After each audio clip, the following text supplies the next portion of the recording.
She's just a glorified janitor down at the Navy base. Honestly, Daniel, I'd look into a heavy life insurance policy if I were you. Because that girl's paycheck won't even cover her own groceries. Ping. Ping. Ping. The sound of a heavy silver spoon striking the edge of a crystal champagne flute cut through the ballroom. It didn't sound like a wedding toast.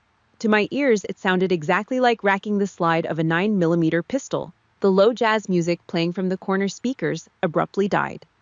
200 faces turned toward the head table. A sea of tailored suits, dry-cleaned dresses, and stiff smiles, all staring up with a mix of quiet pity and eager disgust. Colonel James Carter, United States Marine Corps, retired. He stood right at the center of the head table, dominating the space the way he always did. His face was flushed a deep, ugly mottled red from 3 hours of throwing back straight Kentucky bourbon. He wasn't giving a father of the bride speech. He wasn't offering blessings. He was delivering a public execution. A few nervous, awkward chuckles rippled from the cheap seats in the back. A distant cousin coughed into a napkin. The silence in the room pressed down on my shoulders like a physical weight. The ballroom was sweltering. The venue management had packed 200 bodies into a space strictly designed for 150. The air conditioning was failing. The smell was suffocating, cheap rose wax candles melting onto polyester tablecloths, layered heavily over the sharp, sour stench of James's alcohol sweat. It was the kind of thick, dead air that made civilians loosen their ties and fan their faces. I didn't flinch. I didn't look down at my plate in shame. I sat perfectly still, my spine completely rigid against the back of the wooden chair. I kept my eyes locked dead on the center of his throat, right where the thick jugular vein pulsed against his stiff white shirt collar.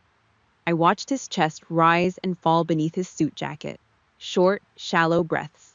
Rapid, uneven.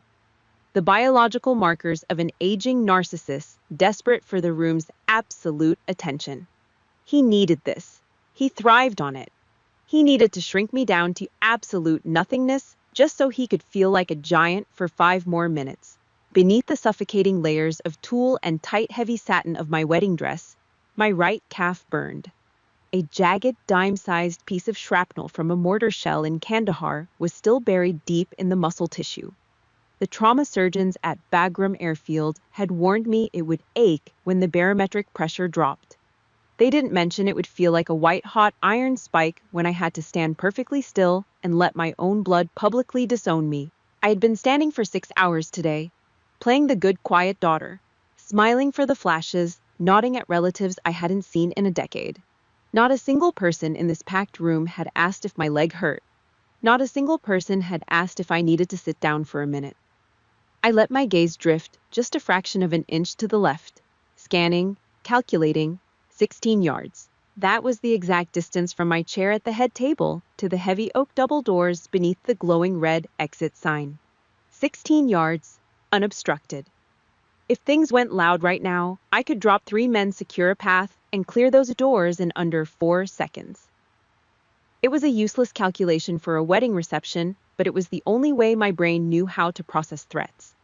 Both of my hands were hidden under the heavy white damask tablecloth. My left hand rested perfectly still. My right hand lay flat against my thigh. Slowly, almost unconsciously, my thumb swept across the thick, hard ridge of dead skin on my right index finger. A permanent, ugly callus. The kind of hardened skin you only get from pulling a heavy combat trigger 10,000 times in the dark. A shadow suddenly blocked the warm light of the overhead chandelier. Vanessa, my older sister. She leaned heavily across the table, her perfectly manicured acrylic nails digging right into the white linen. She wore a forced, camera-ready smile that cut sharply across her heavily powdered face. But the smile didn't reach her cold, dead eyes. "You should be on your knees thanking him," she whispered. Her voice dropped low, sliding under the murmur of the crowd, sharp enough to cut bone. "Dad is the only reason you're not getting married in some dirty downtown courthouse.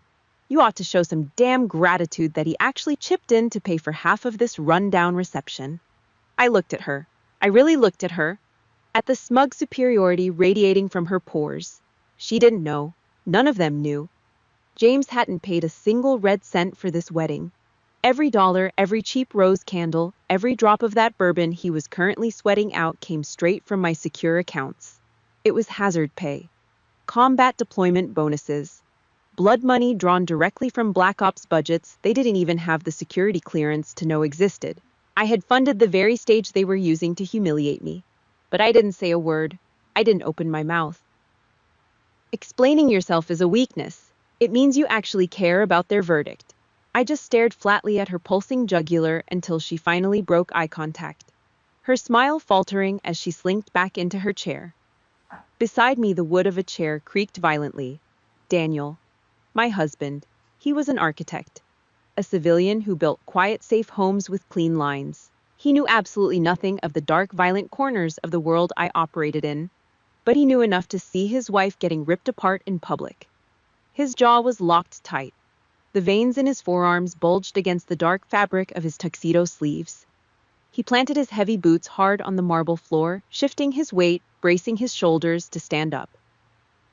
He was going to defend me. He was going to flip the table and end this right now. I didn't look at him. I just moved my left hand. I dropped it hard onto his thigh. I dug my fingers past the expensive fabric of his trousers right into the dense muscle above his knee. A sharp, brutal, punishing squeeze. It wasn't a request. It was a direct physical command from a superior officer. Hold the line. Do not engage. Sit the hell down. Daniel froze. His breath hitched. He looked at me, his eyes burning with a mix of helpless rage and confusion. I gave him a fraction of a nod. Barely a millimeter of movement. Just enough to let him know I had the perimeter secured. He swallowed hard, his chest heaving, and slowly let his weight settle back into the chair. Up at the podium, James saw my absolute silence. He mistook it for surrender. He thought he had successfully broken the stray dog. A smug, ugly grin spread across his red, sweaty face. He raised his champagne glass higher, sloshing the pale liquid over the rim onto his knuckles. He was eating up the silence. He was a god in his own mind. If you've ever had to bite your tongue and swallow your pride while a toxic family member tore you down in public, do me a favor. Hit the like button, subscribe to the channel, and drop a comment down below. Just type the word "survive" in the comments. Tell me I'm not the only one who knows exactly how heavy this kind of silence feels. James cleared his throat, pivoting his heavy shoulders away from our side of the table. He pointed his glass straight out into the crowd, aiming directly at the reserved VIP table near the front of the stage. But enough about my disappointment of a daughter. James boomed into the microphone, his voice echoing off the high ceilings. I didn't gather you all here just to talk about base cleaners. Let me show you people what a real soldier looks like, a man of actual honor, a man I respect enough to consider my own flesh and blood. The spotlight swung sharply across the dark ballroom. It locked onto a broad-shouldered man sitting quietly in the shadows, dressed in a flawless pitch-black military uniform. Lieutenant Commander Ethan Brooks pushed his chair back and stood up from the VIP table. He wore the United States Navy dress blues, pitch-black fabric, crisp white cover resting on the table, 3 rows of polished ribbons sitting heavy on his left chest, the gold trident warfare pin catching the yellow light of the cheap overhead chandeliers. He was the real deal. A Tier 1 operator. A man who made a living kicking indoors in the absolute worst corners of the globe. He offered a smooth, polite smile. The kind of empty smile you give to an old man who likes to hear his own voice. He raised his crystal champagne glass toward James. The crowd ate it up. 200 civilians clapping like trained seals. They loved the dark uniform. They loved the shiny medals. They had absolutely no idea what it actually took to earn them. The smell of roasted prime rib and stale perfume hung heavy in the warm air, mixing with the sickeningly sweet sound of their applause. James was practically glowing behind the podium. He had his prop. He had his ultimate weapon to show the room what a real success looked like. Ethan turned his head slowly. He followed standard social protocol. Acknowledge the father, then acknowledge the bride. His gaze swept across the long white table, past Daniel, past Vanessa, right to me. I did not blink. I did not shift my weight. I just sat there, my posture completely rigid against the hard wood of the chair, staring back at him with eyes that held zero warmth. zero humanity. The reaction was immediate, biological, uncontrollable. Ethan's smooth, camera-ready smile froze. The muscles in his cheeks twitched once, then completely collapsed. His pupils dilated so fast the dark centers swallowed the color of his eyes. The crystal glass in his right hand, the exact same hand that could drop a moving target at 800 yards in a crosswind, began to shake. A violent, visible tremor. The pale champagne sloshed wildly inside the flute.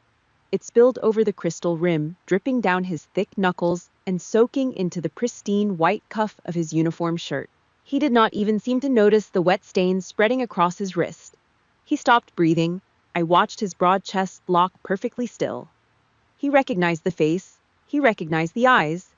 The last time he saw me, I was covered in fine gray sand and someone else's blood standing inside a concrete command bunker that smelled like cordite sweat and death. James saw absolutely none of it. He was too drunk on his own ego. He grabbed the microphone tighter, leaning heavily against the wooden podium. "Come on, Ethan!" James barked, a wet, ugly laugh rumbling deep in his chest.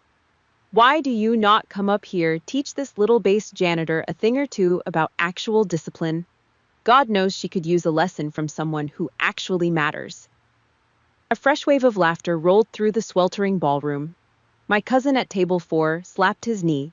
Vanessa sneered from behind her cloth napkin, her eyes flashing with pure petty victory.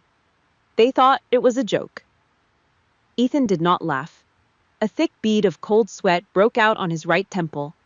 It tracked slowly down his tan skin, cutting right across a pale, jagged shrapnel scar on his neck. His jaw clenched so hard I could hear his back teeth grinding from 16 yards away. The man was a highly calibrated killing machine, a Navy SEAL who had survived hell on Earth. And right now, he was looking at an old fat retired Marine who was blindly throwing matches into a room completely filled with gasoline. James had just ordered an active duty special operations officer to publicly humiliate his own supreme commander. Ethan swallowed hard. His Adam's apple bobbed heavily in his dry throat. He kept his eyes locked firmly on mine. He was completely ignoring the father of the bride. He was completely ignoring the 200 oblivious guests. He was waiting. His gaze held a desperate, silent question. "What are your orders?" The room finally started to notice the strange silence. The scattered laughter died out. The clinking of silver forks against porcelain plates stopped. The heavy, suffocating air in the ballroom suddenly felt like it had been sucked out through a vacuum. People shifted nervously in their uncomfortable wooden chairs. James frowned, tapping the top of the microphone with his thick finger, thinking the audio had cut out. I kept my hands hidden under the heavy damask tablecloth. I looked at the cold sweat shining on Ethan's face. I looked at the sheer, unadulterated terror swimming in his dark eyes. Then I moved. I tilted my chin up, exactly 1/4 of an inch. It was not a nod. It was an authorization. An invisible, lethal command passed between two people who spoke the dark, ugly language of war. Ethan exhaled, a harsh, ragged sound that scraped from his lungs. He slammed his crystal glass down onto the VIP table. The base of the flute shattered on impact, spraying sharp shards of glass and cheap champagne across the white linen. He did not care. He grabbed the back of his heavy oak chair and shoved it violently out of his way. Screech! The wooden legs ground harshly against the polished marble floor. The noise shrieked through the dead silent ballroom like heavy metal tearing apart. It was a violent, ugly sound. It made Daniel flinch beside me. Ethan stepped away from the table. He did not walk like a wedding guest. He walked like a soldier moving to secure a highly hostile target. Long, heavy, deliberate strides. His black leather dress shoes cracked against the stone floor. Crack, crack, crack. Every single step sounded like a steel hammer hitting an anvil. The crowd parted instinctively. People pulled their chairs in, shrinking back from the dark, overwhelming aura radiating off his large frame. James stood frozen at the podium, his mouth hanging slightly open, the microphone dangling uselessly in his loose grip. Vanessa sat completely paralyzed, her acrylic nails digging so hard into the table, her knuckles turned bone white. Ethan closed the 16 yards in a matter of seconds. He did not look at James. He walked right past the podium, the medals on his chest, clinking a cold, steady rhythm. He stopped dead exactly 3 feet in front of my chair. The ballroom held its breath. 200 people waited in absolute terrifying silence, waiting to see if the Navy SEAL was going to drag the bride out of her chair by her throat. The ballroom was dead silent, the kind of thick, heavy quiet that makes your ears ring. Ethan Brooks stopped exactly 36 inches from the edge of my table. Not 35, not 37.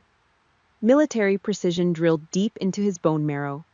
He stood tall, his broad chest rising and falling with slow, controlled breaths.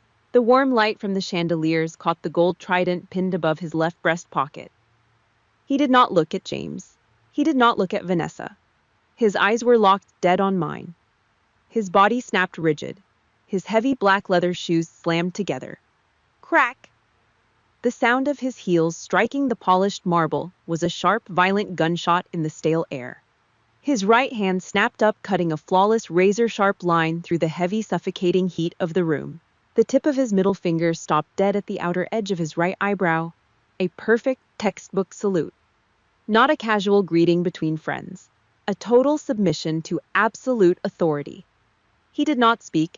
He roared. A voice scraped raw from screaming orders over the deafening whine of Blackhawk helicopter rotors. A voice carrying the weight of thousands of hours of combat.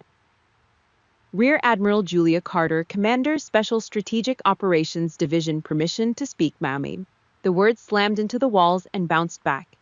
They ripped through the cheap rose wax and the stale bourbon fumes. Crash! The crystal champagne flute slipped right through James's sweaty, trembling fingers. It hit the polished stone floor and exploded. Sharp shards of glass scattered outward, glittering under the lights. 200 people stopped breathing. The string quartet in the corner died instantly. The cellist's bow froze mid-stroke, producing a sickly, dying squeak that echoed in the vacuum of the room. I shifted my gaze to Vanessa. Her jaw had actually dropped. Her mouth hung open. The blood drained entirely from her heavily powdered face, leaving her looking like a cheap, discarded mannequin. The smugness, the petty, hateful superiority she had worn all night, completely gone. Replaced by pure, unadulterated panic. She shrank back in her wooden chair, trying to make herself as small as possible. Beside me, Daniel let out a long, ragged breath. He slowly turned his head to look at me. His eyes were wide, taking in the woman he had slept next to for 3 years. He was an architect. He built safe things. He was just realizing he had married the woman who authorized drone strikes in the dark. I did not smile. I did not puff out my chest. I did not feel a single ounce of triumph. I just felt tired. A deep, bone-crushing exhaustion. That title did not mean victory to me. It meant flag-draped coffins. It meant letters written to grieving mothers. It meant blood on my hands that no amount of scrubbing with harsh soap could ever wash off. I looked at Ethan's rigid posture. I kept my voice flat, low, dropping the temperature in the room by 10 degrees. At ease, Commander. Ethan's hand snapped down instantly. His feet shifted shoulder-width apart. He clasped his hands behind his back. Parade rest. He executed the movement with a machine-like fluidity that made the civilians in the room look like sloppy, uncoordinated children. Up at the podium, James was having a total system failure. His face went from a mottled cherry red to a sickly pale gray. He grabbed the wooden edges of the podium with both hands. His knuckles turned bone white. The retired Marine colonel, the man who demanded respect simply for existing, was shrinking. What is this? James stammered. His voice was thin, reedy. The booming authority was entirely gone. Is this a joke, Ethan? What the hell are you doing? She's a base cleaner. She scrubs floors at the transit station. He was begging for Ethan to laugh, to slap his knee and call it a great prank. Ethan slowly turned his head. He did not move his broad shoulders, just his neck, like a heavy weapon turret locking onto a hostile target. The look in his dark eyes was no longer respectful. It was pure, unfiltered disgust. The kind of look you give a cockroach right before you step on it. Sir, Ethan said. The words sounded like a physical threat. 6 years ago, Operation Silent Port. You would not know the name because you do not have the security clearance to read the black ink on the files. Ethan took one slow, deliberate step toward the stage. Admiral Carter had the con. 3 minutes before my team was scheduled to extract from a highly compromised hot zone, She caught an intel leak. 3 minutes. Ethan swallowed hard. The muscle in his jaw ticked. If she had not made the call to hold our position and rain hell down on that compound, 23 men would have come home in aluminum transfer cases. My men, my brothers. Ethan pointed a thick, calloused finger straight at James's chest.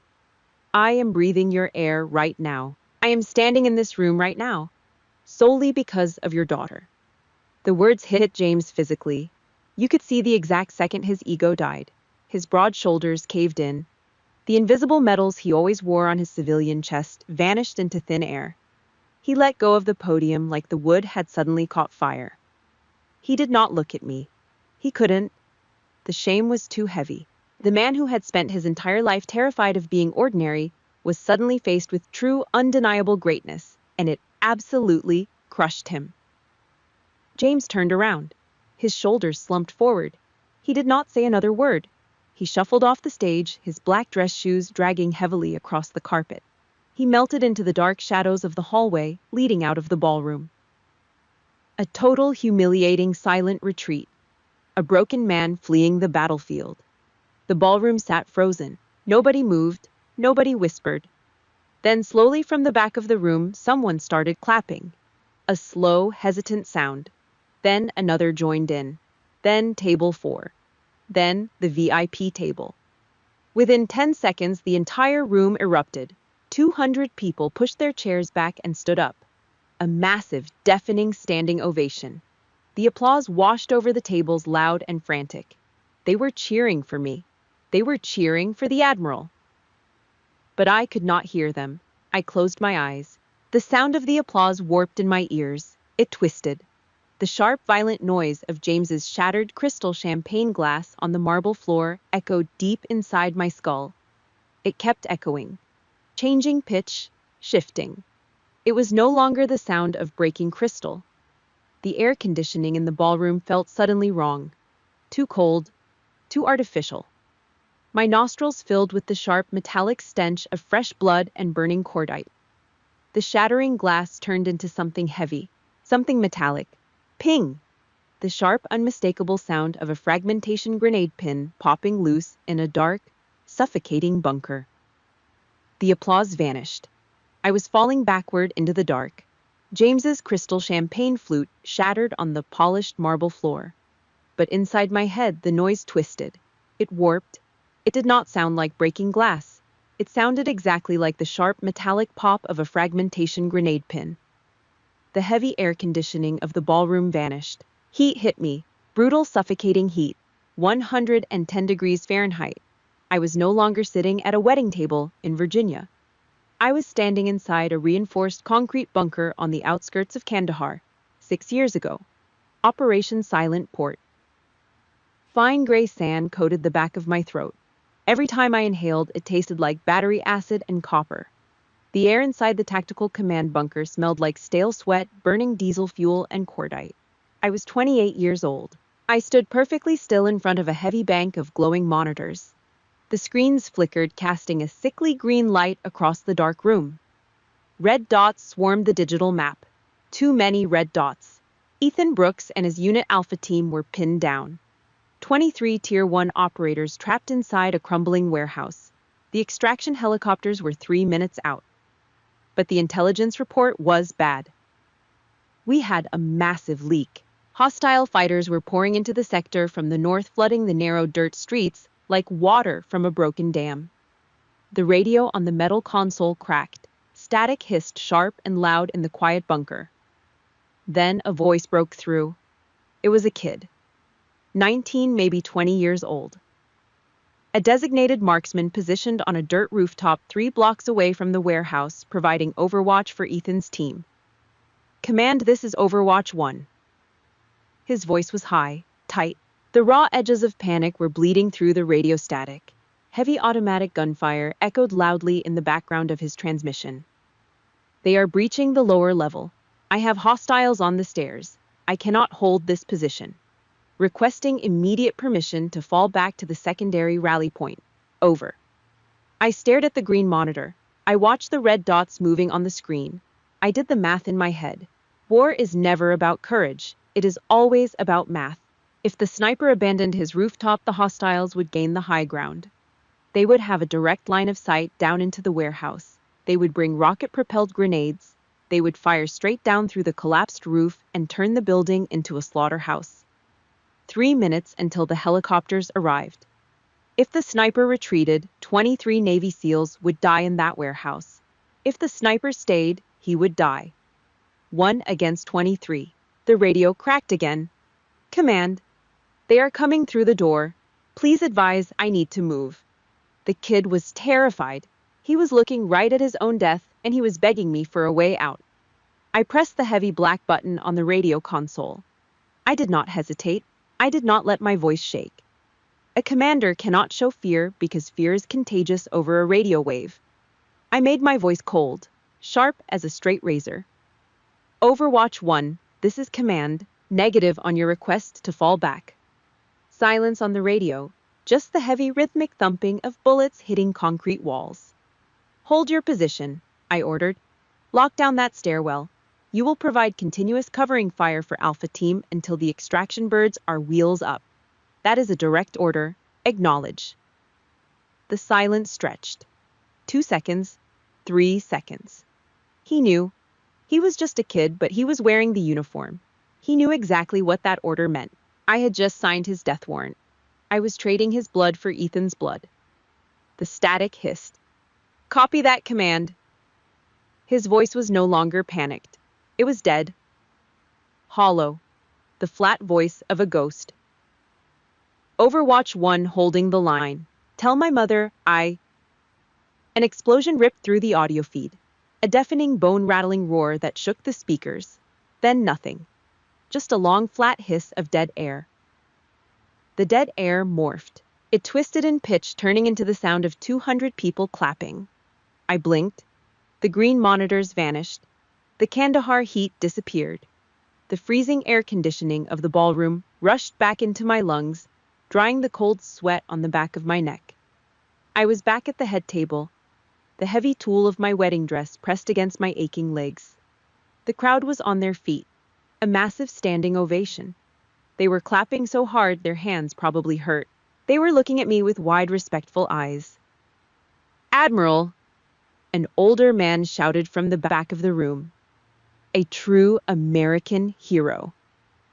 I kept my face perfectly still. My posture remained flawless. Underneath the thick white tablecloth, my right hand was clenched into a tight fist. I squeezed my fingers together so hard my nails cut straight through the skin of my palm. I felt a warm, sticky drop of blood roll down my wrist and soak into the lace of my dress. They loved the title. They loved the gold stars on the shoulder boards. They loved the idea of absolute power. They had absolutely no idea what power actually cost. They did not know that every single time I closed my eyes to sleep, I did not see shiny metals. I saw a 19-year-old kid bleeding out on a dirt roof in the desert. I did not hear applause. I heard the flat, endless static of a dead radio. The applause suddenly felt like physical blows against my ribs. Then, the cheering stopped, cut off entirely. The long, flat hiss in my head pitched upward. It became a sharp, continuous beep. The exact sound of a heart monitor flatlining in a trauma bay. The beep stretched longer and louder, piercing my eardrums until it violently transformed into a human voice. You planned this. I opened my eyes. The ghost of the dead sniper disappeared. The cold, empty, dead gaze of a commander returned to my face. Vanessa was standing over my table. Her face was twisted into a mask of pure, ugly rage. She slammed both of her hands down hard on the white linen, rattling the silver forks against the china plates. Vanessa leaned across the white linen tablecloth. Her acrylic nails dug into the fabric, snagging the expensive threads. Her chest heaved. The heavy layer of foundation on her face had cracked around her mouth. She looked exactly like a cornered animal, realizing the trap had finally snapped shut. You set this up, she hissed. Her voice was thin and reedy, completely stripped of its usual arrogant bite. You set this whole thing up just to humiliate him. You planned this just to make Dad look like a fool in front of everyone. I did not stand up. I did not raise my voice. I did not offer her the respect of an argument. I just slowly turned my head and looked at her. "No, Vanessa," I said. My voice was flat, dead air. "I did not make him look like a fool. You did." She blinked confused. Her jaw worked, but no sound came out. "You spent the last 3 hours bragging to anyone who would listen about your high-level connections." I continued stating the facts like a sterile casualty report. "You bragged about your master's degree, but you just sat at the head table of a military event and watched an active-duty Tier 1 operator render a perfect salute to a base cleaner, and your brain completely failed to process the threat level." I leaned forward just an inch, closing the distance. "I hold a master's degree from Annapolis, graduated with honors in strategic warfare. You hold a piece of paper that says you know how to talk in a boardroom. Do not open your mouth to me again." The engagement lasted exactly 10 seconds. Tactical neutralization. Vanessa's mouth snapped shut. The remaining color drained from her neck. She sank back into her wooden chair, pulling her arms tight across her chest, like the air conditioning had suddenly dropped below freezing. She was done. I pushed my chair back and stood up. My right leg screamed in protest, the old Kandahar shrapnel grinding against the muscle. I ignored it. I reached down, gripped the heavy satin hem of my wedding dress, and walked away from the head table. I did not look back at Ethan. I did not look at the 200 guests who were still staring at me in stunned silence. I heard heavy boots falling in line behind me. Daniel. He kept exactly 3 paces back, covering my 6. He did not ask questions, he just provided security. I walked out of the bright, noisy ballroom and down the long, dim hallway. The air out here was stagnant. It smelled heavily of old dust, lemon floor polish, and damp walnut wood. I stopped in front of the heavy double doors of the venue's private library. I did not knock. I pushed the heavy oak door open. The library was dark. The only illumination came from a single dim amber lamp sitting on a large mahogany desk. Colonel James Carter was standing by the far window. His back was turned to the door. The proud, rigid posture of the Marine Corps was completely gone. His broad shoulders sagged inward. The expensive civilian suit jacket he had taken off lay crumpled carelessly on the leather sofa. The crisp white shirt underneath was deeply wrinkled and soaked through with cold sweat between his shoulder blades. The loud, booming giant who had commanded the ballroom 10 minutes ago was dead. The man standing by the window was just a tired, terrified old man. He heard the heavy click of the door closing behind me. He did not turn around. "How long?" James asked. His voice sounded like cracked glass scraping across gravel. 6 years at flag rank, I answered. Cold, precise data. He gripped the thick wooden windowsill. His knuckles were white. The silence in the dark room was suffocating. It was heavy enough to crush bone. I could hear his wet, rattling breathing from 10 feet away. "Why didn't you tell me?" he demanded. It was a weak attempt to reclaim authority, a pathetic attempt to shift the blame to cover his own monumental humiliation. "You sit at my dinner table. You let me speak to you like you were nothing. Why the hell didn't you say something?" I let out a slow, measured breath. I looked at the back of his gray head. "Would it have changed anything, Dad?" I asked, my voice cutting cleanly through the stale air. "If I had thrown my rank in your face, would you have actually respected me, or would you have just used it? Would you have just used me as a shiny new trophy to show off to your buddies at the VFW hall?" He flinched. The words hit exactly where they were aimed. "You do not want a daughter," I said, watching his shoulders tremble. "You just want an audience. You want a prop to prove that you mattered." James took a slow, unsteady step backward. His leg bumped hard against the edge of the mahogany desk. He turned around. The amber light hit his face, exposing every deep, ugly line of his age. His face was twisted.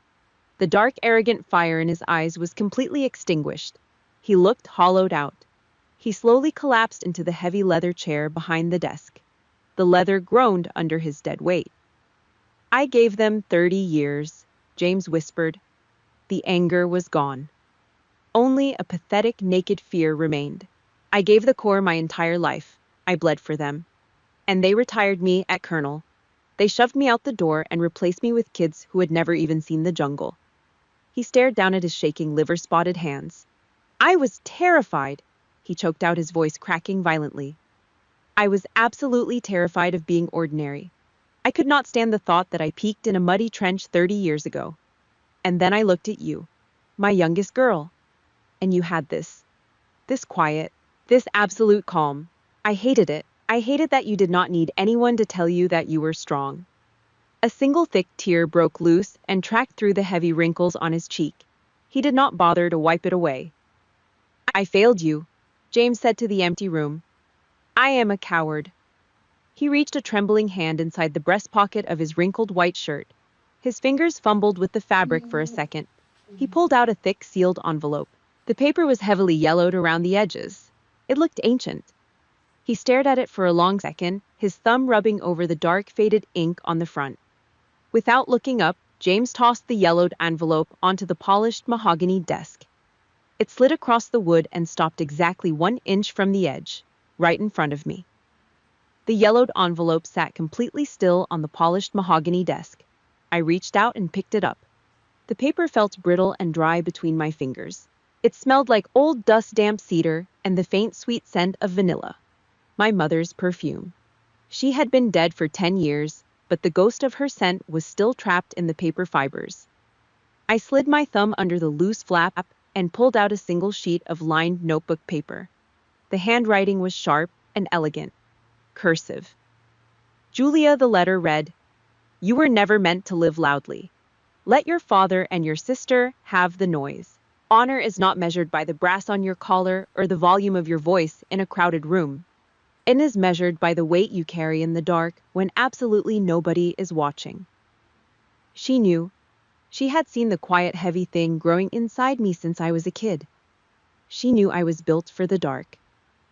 A harsh, wet sound broke the heavy silence of the library.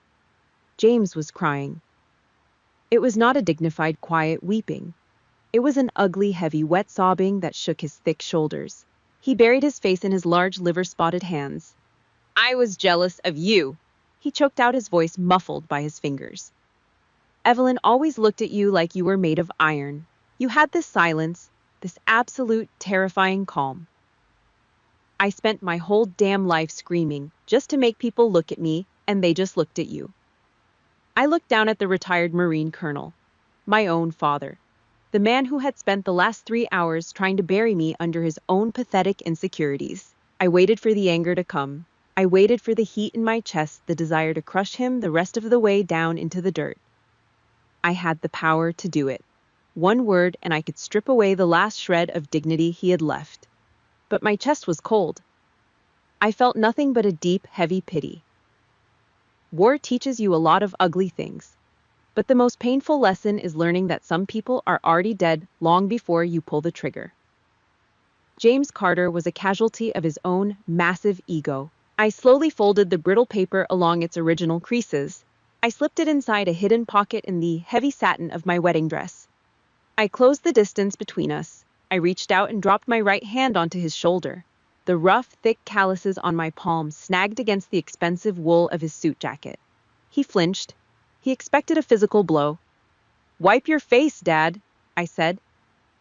The tone was flat, but the lethal edge was gone. "The reception cost me 20 grand. We are not wasting the open bar." He looked up at me. His eyes were heavily bloodshot. The sagging skin under them was swollen and dark.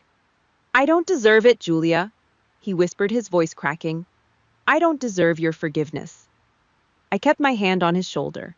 I pressed down just hard enough to ground his shaking frame. "Grace does not operate on a merit system," I said. "If it was about what you deserved, I would have left you in the dirt an hour ago. Get up, straighten your tie. We are going back out there." I turned and walked out of the dim library. I did not check to see if he followed. I walked back down the long hallway and pushed through the heavy double doors into the ballroom. The room was dead silent. 200 people sitting frozen in their wooden chairs. Nobody was eating. Nobody was drinking. They were just waiting.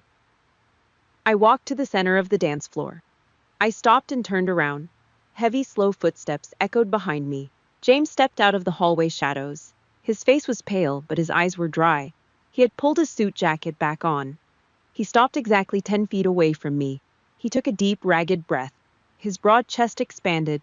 His spine snapped straight, locking violently into place. The slouch of the defeated old man vanished. Decades of Marine Corps muscle memory took over his bones. His heavy dress shoes slammed together. Crack! He raised his right hand. The movement was sharp, precise, cutting through the stale, suffocating air of the ballroom. His fingertips stopped perfectly at the edge of his right eyebrow. It was not a father looking at a daughter. It was an old, tired soldier rendering the highest possible honors to his supreme commander. A total public surrender. I stood perfectly still. I raised my chin. I brought my right hand up, executing a flawless, rigid salute in return. I held it for 3 full seconds. I dropped my hand. He dropped his. Order was restored. Ethan Brooks was standing near the VIP table. He watched the exchange with dark, unreadable eyes. He gave a single sharp nod. Respect. Not for the rank on my shoulders, but for the restraint. Daniel stepped out from the edge of the crowd, his heavy boots quiet on the marble floor. He didn't say a word. He just stood by my side, a solid anchor in a room full of ghosts. The string quartet slowly picked up their instruments. A low, slow jazz tune drifted back into the heat of the room. The civilians slowly went back to their drinks, speaking in hushed, nervous whispers. They would talk about this night for the rest of their lives. 3 hours later, the ballroom was completely empty. The cheap rose candles had burned down to pools of hard white wax. I stood outside on the heavy concrete balcony. The air was freezing. The damp, salty breeze rolling off the Elizabeth River whipped at my face, tearing the heavy white tulle veil from my hair. I let it blow wildly behind me. My right leg throbbed with a dull, heavy ache from the shrapnel, but I did not sit down. I just gripped the cold iron railing and looked out at the black water. The heavy glass door slid open behind me. James walked out onto the concrete. He didn't bring a drink. He walked over and stood next to me at the railing. He didn't look at me. He just stared out at the dark, moving water. We stood there in absolute silence for 10 minutes. Just the sound of the freezing wind and the distant low hum of a cargo ship moving through the channel. Your mother, James finally said, his voice a low, rough scrape against the wind. She would have been very proud of you tonight. I kept my eyes on the horizon. I know. He gripped the iron railing. His knuckles were bone white in the dark. I am too, he whispered. The words were barely louder than the river breeze, but they were there. A white flag pulled from the smoking ruins of a 30-year war. I did not say thank you. I did not hug him. We were not that kind of family. I just gave a slow, single nod. A thin gray line broke across the dark horizon in the east. The sun was coming up over the water. It caught the lower edges of the clouds, turning them the color of a bruised peach.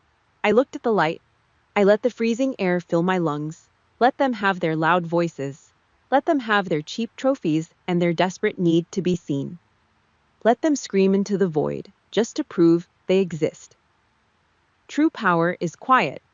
It sleeps in the dark, it pays the blood toll, and it never ever has to explain itself. If you know exactly what it feels like to carry a heavy silence while everyone else makes noise, hit the like button, leave a comment down below with the word quiet, subscribe to the channel, and I'll see you in the next story.